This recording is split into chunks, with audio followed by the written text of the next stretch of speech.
Hello, ezangai nalingaki kaka na ye pasuki tuko kiko kutana lisusu tosulola palobata ngwe bikisaka na bikamite.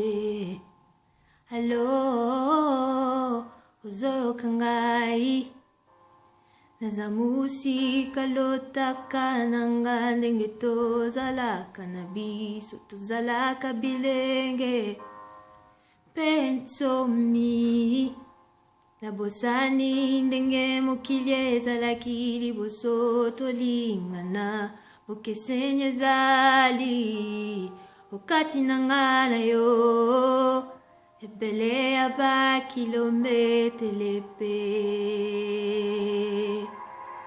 Aloe uti Europa na benga na lemba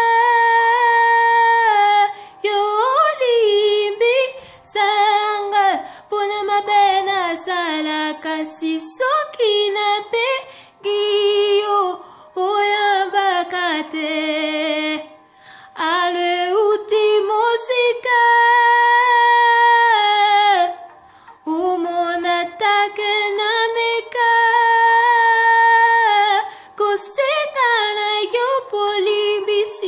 Pona mabena salata soki na